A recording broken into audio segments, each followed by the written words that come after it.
Alright, so how y'all doing, boys? Hope you're doing well. Now in today's video, going to be using once again another Trader Meliodas team, and whether you know, I haven't actually used him with before, and that is the Festival King, or at least I don't think I've used him with Festival King at all. Anyways, today's showcase is going to be alongside the King. Honestly, they are both so powerful at this point in time. Like, pretty much nothing else in the game compares to what these two units can do. And then of course alongside them we have the OG Valenti. Pretty much what we're going with here is using Meliodas' passive with the dual single target skills in a single turn. You get the extra, I think it's 8% defense reduction. We'll actually jump over and have a look at it right now. It is, yes, okay. Decreases enemies damage by 8%. Along with that, we're going to be using the King Shield whenever he attacks. Obviously, a certain percent of his damage he produces a shield for. And then jumping over to the Valenti, also getting a bunch of use from her passive, being decreases all enemies' pierce rate by the value of the hero's resistance at the start of the battle. So pierce rate is pretty much the best thing for breaking King Shield. So reducing that, pretty much we're trying to make our team invincible here. Of course, if you guys don't know, we have the Green Gill Thunder in the back. Once again, entirely for the use of the passive. Increase all allies' defense-related stats by 30% in PvP.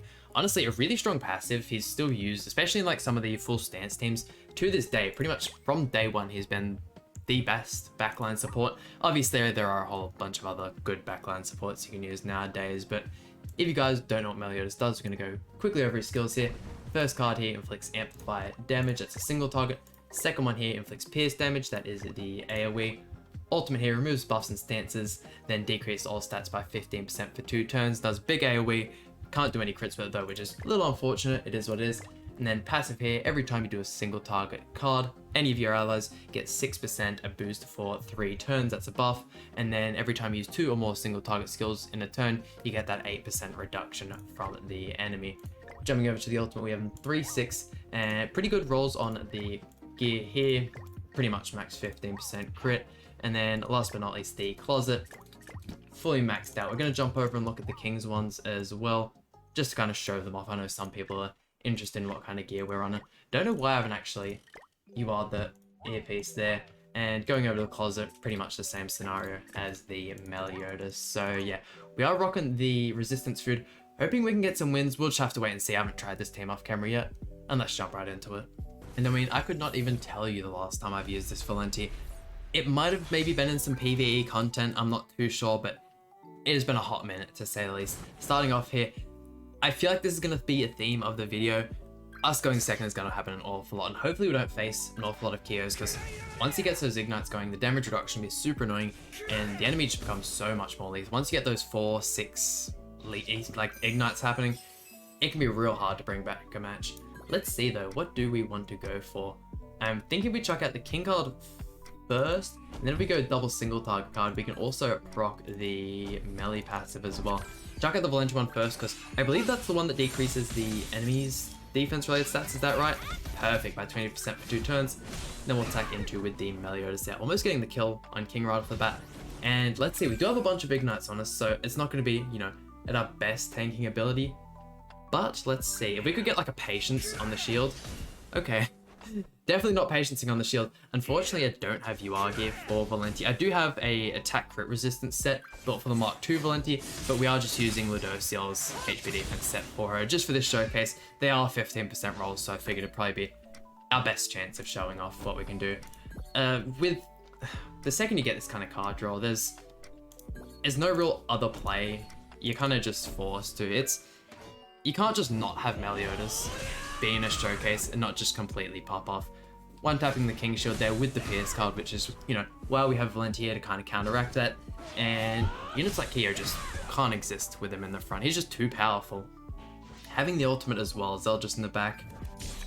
Look at that, we just keep getting more single target cards. As long as their cards are rolling in, we are pretty much indestructible. I might see if I can try and use the King and Meliodas with maybe like a Keo or like a Gotha in the middle. Probably be one of the strongest teams in the game, from what I could imagine. I mean, they're both so ridiculous. And look, he's even patiencing pumpkin bombs, which was kind of unnecessary. Didn't have to show off like that, Meliodas. Chucking out the amplify single target. Please don't kill Zeldris. What can I say? He's too powerful. And for some of you guys who are a little bit newer to the game, it might be a little bit hard to believe, but this Green Valenti here, back in her day, was a must summon, which is absolutely bizarre. Back when the Blue Lilia, the original Blue Lilia released, we had people using her alongside Blue Demon Meliodas and the Red Hauser. And the second you went first, you just had so much damage due to the fact you had the 2 Pierce cards. You could just completely one-tap people. This Valenti having the resistance, obviously counteracting Pierce. She was a must summon, which I still find absolutely ridiculous. Gonna go for the same starting hand here, starting off with that card there. Maybe with the fact we have the level 2 Meliodas single target, if we get a double crit here on his Meliodas, could potentially kill right off the bat. I think I might start using that Valenti card first, just to get a little bit more damage off on King. God damn, that one buff on the Meliodas helps out so much. Like in the last match you saw we attacked his Meliodas. I didn't think he had that grey buff on him yet, but hey, it is what it is. Real good card draw here, getting the extra King card there. I mean, we're TANKIEST all single target cards. Pretty good bit. I don't think we actually took any damage when it comes to actual health there.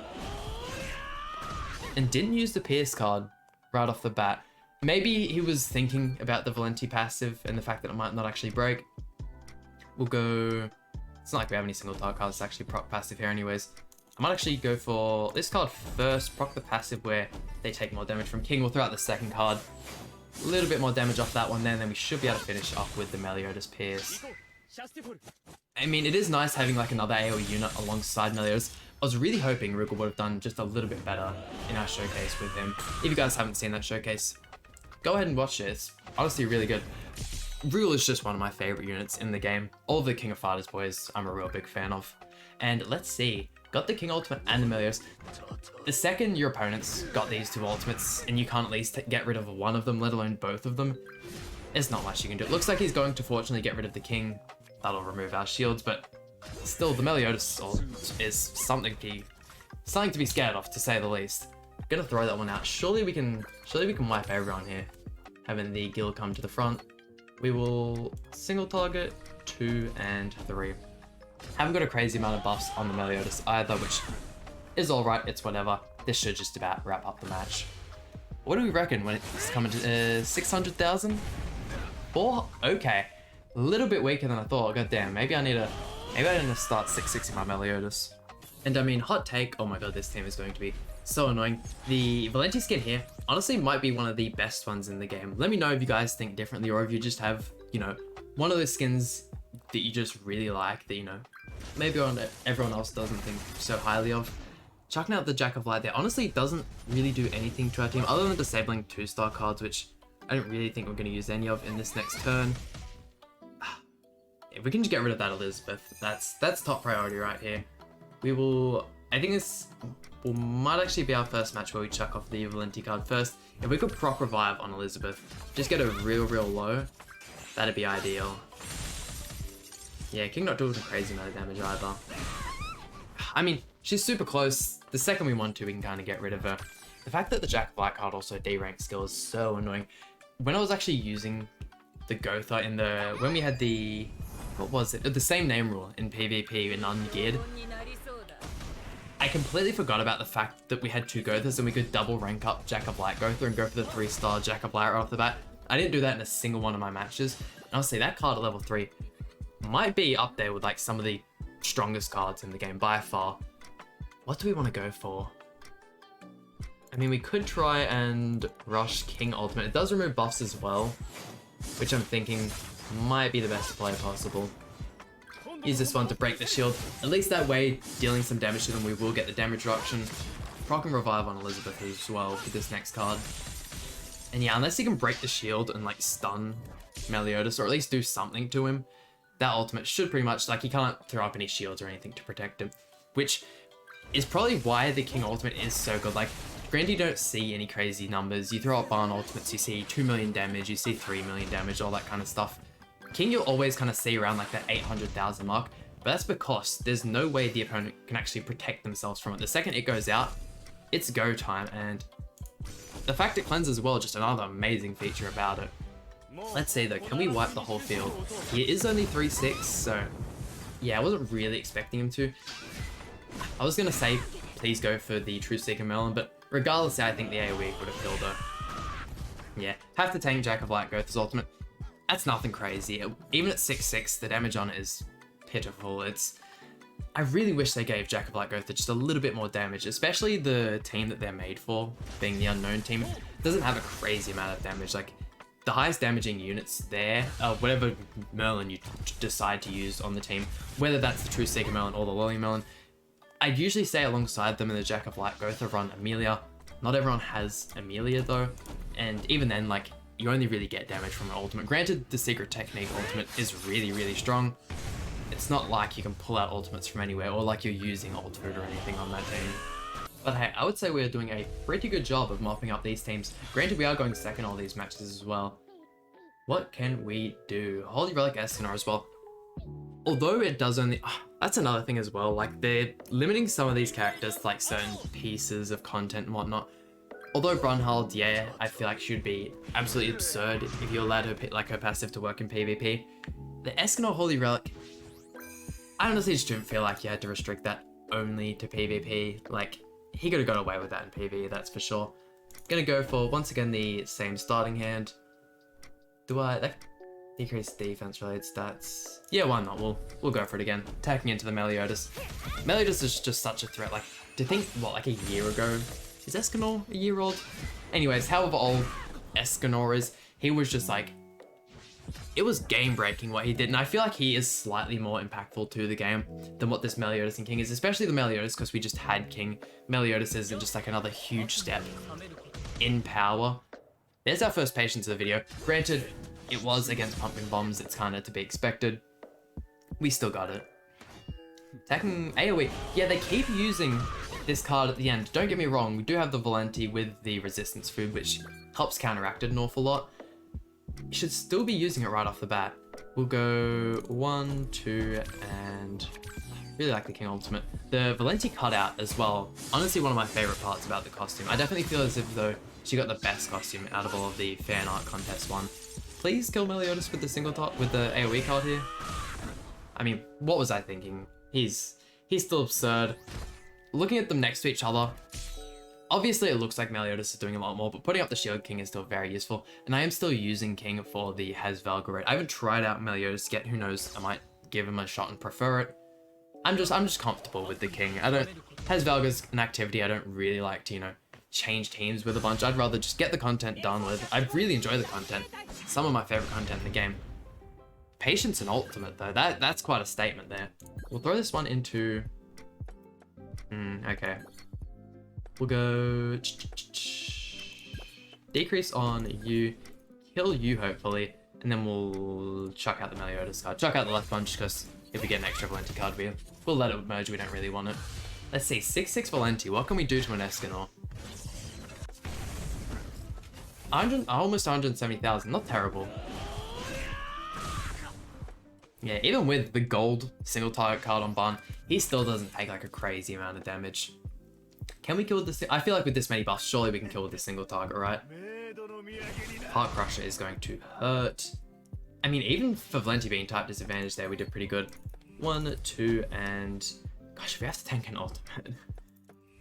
Ugh, yikes. I mean, we have built up quite a couple of those grey buffs.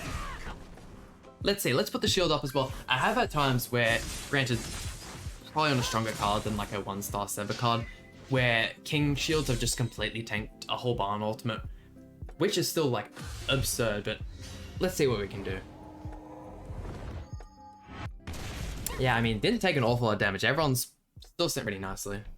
A King Escanor team, okay. I will have to fall for the next match though, otherwise we will end up getting into Challenger. I really wish they would give us the option to just... I mean, obviously you can just load into the match and instantly forfeit. I don't know, I feel like it had accidentally happened to me and I'd be annoyed about it, because like, if you're someone who likes just versing real people in PvP, if you accidentally get to Challenger early in the season, that's a whole week where you're pretty much just forced to face bots. Like 80-90% of the time. Granted, obviously, you still get matches where you aren't facing bots. It's just such a majority though. 1, 2, and 3. Obviously, if you are a bit weaker of a player, grinding up 2 Challenger if you have the ability to, and using that to just put on coin food and farm anvils is probably one of the best things you can do for your account. I remember I tried so hard back in the day to do that. And once you're there, honestly, just the amount of anvils you get flowing in and just like the amount of characters and whatnot you can build helps out the account so much. Being a challenger is like the best thing possible for you. Making sure you obviously do your daily, get your daily coins and whatnot, spend it all on the PvP food and just farm anvils. So helpful. There is also a bunch of other things for power creep now. You have super awakening coins, whatnot, but anvils in your gear is still probably the most important part when it comes to building a character. Having King survive fairly well here against the Escanor though.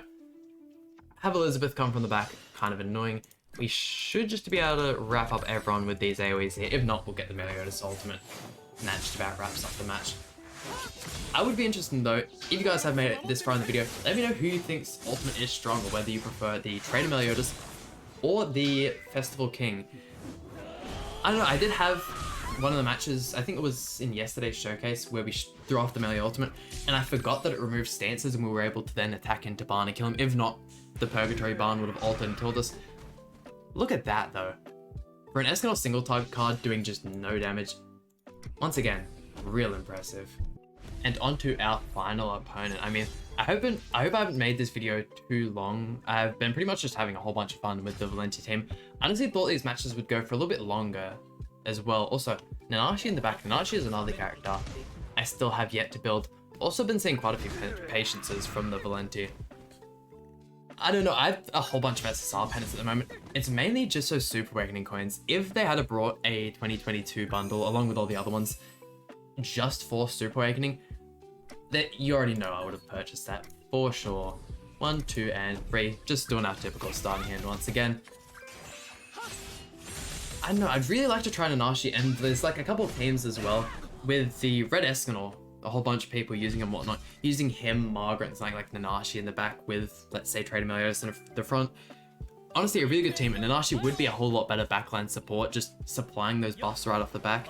Even in the showcase we did with Rem, maybe having him in the back instead, just for those instant 2 buffs. Could help out. She has obviously got an Amplify card. That is a lot of damage from melee though.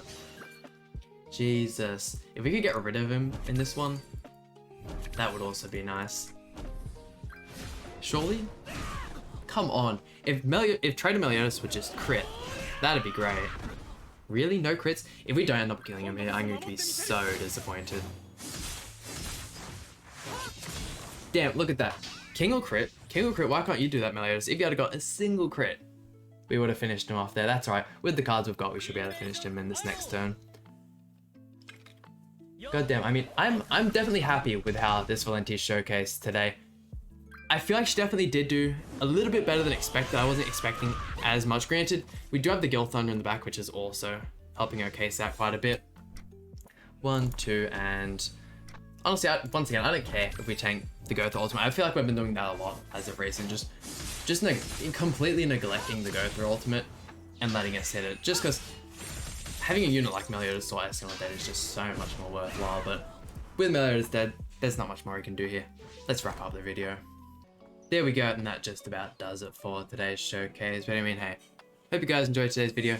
Please hit like button, subscribe. Really means a lot to me, and I'll see you guys for some more Grand Cross content.